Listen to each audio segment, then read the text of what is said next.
بسم اللہ الرحمن الرحیم۔ السلام علیکم۔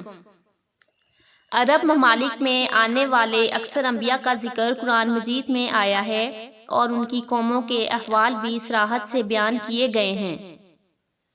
ان میں سے ایک قوم سمود بھی گزری ہے جسے عاد اولی یا قوم صالح بھی کہا جاتا ہے۔ دراصل ایک سرکش اور گمراہ قوم تھی۔ اسے راہ راست پر لانے کے لیے اللہ رب العزت نے اپنے ایک پیغمبر حضرت صالح علیہ السلام کو مبعوث فرمایا۔ انہوں نے اپنی نبوت کا اعلان کیا اور اپنی قوم سے کہا کہ میں اللہ کا نبی ہوں، وہ اکیلا ہے، اس کا کوئی شریک نہیں، وہ اپنی ذات اور صفات میں یکتا ہے۔ اگر وہ کسی کام کے کرنے کا ارادہ کرتا ہے تو وہ کن کہتا ہے، یعنی ہو جا تو وہ ہو جاتا ہے۔ وہ ہر چیز پر قادر ہے۔ اس قادر مطلق پر اور مجھ پر ایمان لاؤ تو تم کامیاب ہو جاؤ گے۔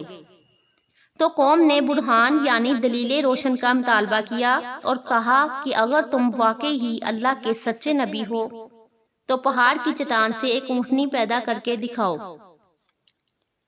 اللہ تعالیٰ نے ان کا منہ مانگتا معجزہ حضرت صالح علیہ السلام کو عطا فرمایا۔ چنانچہ پہاڑی چٹان سے ایک بہت بڑی اونٹنی نمودار ہوئی۔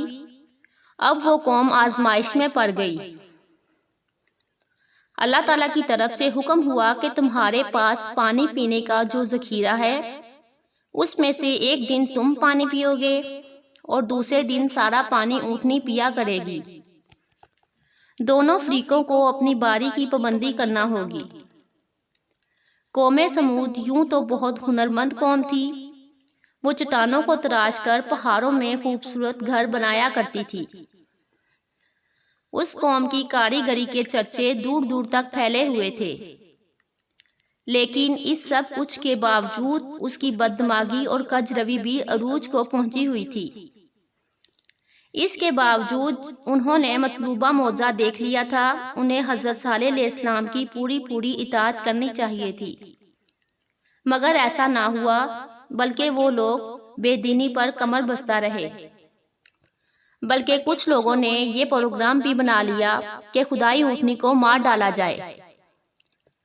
حالانکہ حضرت صالح علیہ السلام نے انہیں منع بھی کیا کہ اسے غلط ارادے سے مت چھونا، ورنہ اللہ تعالیٰ تمہیں ہلاک کر دے گا۔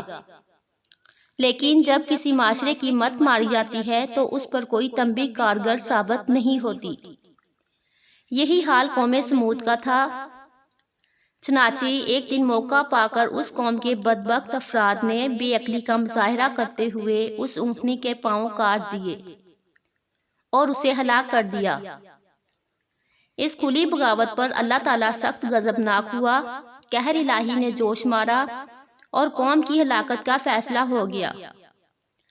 وہ قوم جو پہاڑی وادیوں میں اپنے آپ کو انتہائی محفوظ مامون سمجھ رہی تھی، اللہ تعالیٰ نے اسے اپنے قہر سے عجیب طریقے سے ہلاک کر دیا۔ ہوا یوں کہ ایک زبردست آواز پیدا ہوئی، جیسے کوئی خوفناک چنگار ہو، کوئی زبردست دھماکہ ہو۔ اس شدید آواز کی اثر سے وہ موت کا شکار ہوتے چلے گئے اور یوں ساری سرکش قوم لقمہ اجل بن گئی۔ یہ ہے کوہ تراش قوم کا واقعہ جو اپنے اندر بسائے لیے ہوئے ہے کہ جہاں مالک حقیقی انسان کو اپنے عجیب مظاہر دکھاتا ہے، وہاں اس کی سزائیں بھی بڑی انوکھی ہوتی ہیں۔ نامعلوم اس سخت چیخ میں یا سخت دھماکہ جیسی آواز میں کیا تاثیر تھی؟ عین ممکن ہے ان کے جگر پھٹ گئے ہوں یا حرکت قلب بند ہو گئے ہوں۔ کیا معلوم اس آواز نے ان کے کانوں کے پردے پھاڑ دیے ہوں اور ان کے الزام ریزہ ریزہ کر دیے ہوں۔ استغفر اللہ۔ آخر میں اللہ تعالیٰ سے دعا ہے کہ ہمیں 5 وقت کا سچا پکا نمازی بنائے۔ اللہ تعالیٰ ہمیں اپنے اور اپنے پیارے حبیب حضرت محمد صلی اللہ علیہ وآلہ وسلم کے احکامات پر عمل کرنے کی توفیق عطا فرمائے اور اپنے عذاب سے ہماری ہر طرح سے حفاظت فرمائے، آمین۔ پیارے دوستوں، میری آج کی پوسٹ اچھی لگے تو کمنٹس میں ضرور بتائیے گا۔